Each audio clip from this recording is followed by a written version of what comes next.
Hello, my name is Martin Horan. I'm conscious of the time of year and how many of us sometimes set these New Year resolutions that may or may not be achieved. I want to give you a suggestion that might help. Something you may have heard of before and something that's sometimes poo-pooed, but it's called SMART goals. It's an acronym. And I'll go through it step by step for you, and I'll try to explain why it might be useful for your New Year resolutions this year. S stands for specific, as opposed to general, or specific as opposed to vague. So, I might decide that I want to be happy, I might want to change, I might want to improve. That's rather vague. How about if I said, what was the first one? I want to be happy. I want to spend more time with my kids. I want to improve. I want to improve my French vocabulary. I want to change my diet and exercise. Why are the latter better than the former? Well, it's very simple.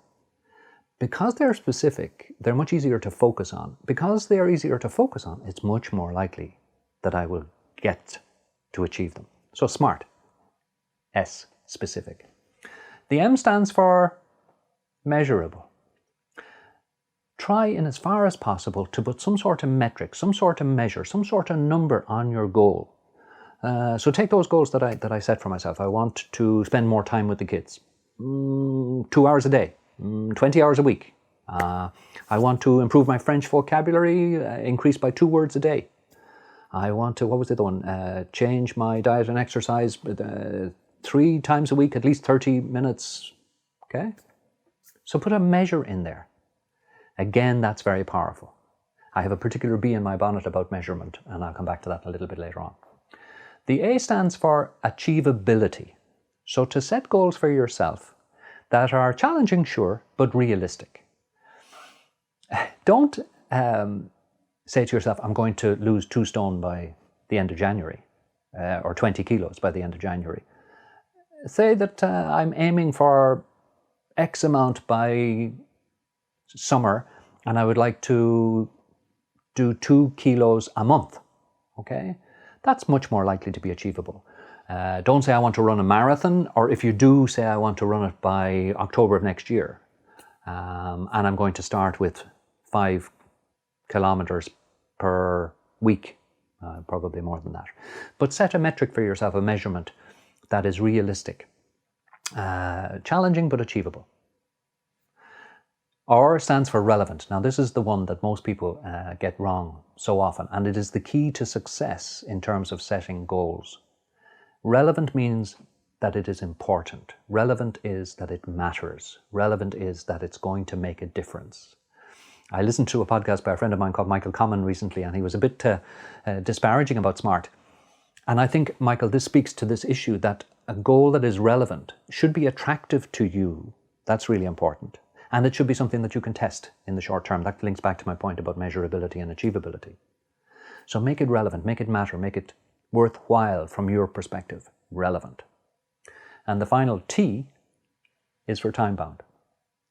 And time-bound means by putting a date on it, a target, a time that you know you're going to deliver it. So I did that automatically with some of the goals that I set there a moment ago, the 2 words per day, the 5 kilometers per week, the 5 kilos by the end of June.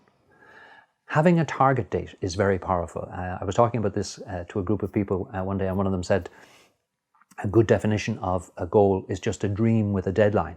And I like that. By putting a deadline on it, it makes it much more likely that you will achieve it.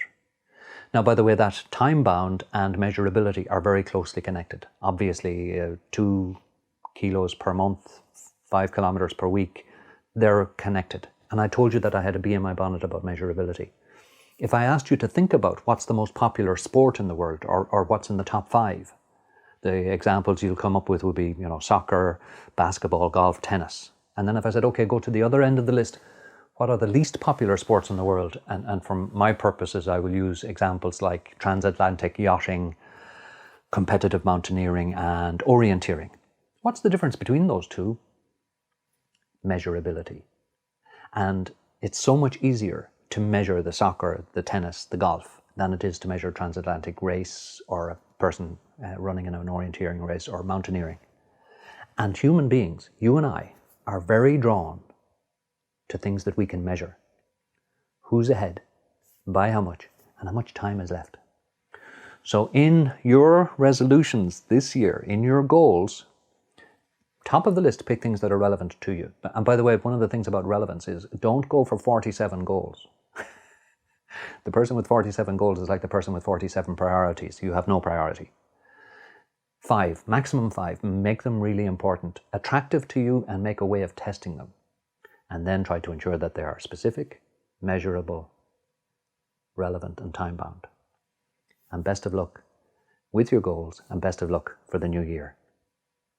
So if you're interested in finding out more about this topic of setting SMART goals from a leadership perspective, then have a look at my website where I have developed an online training course on leadership that deals with the course and the concept in some detail. martinhoran.com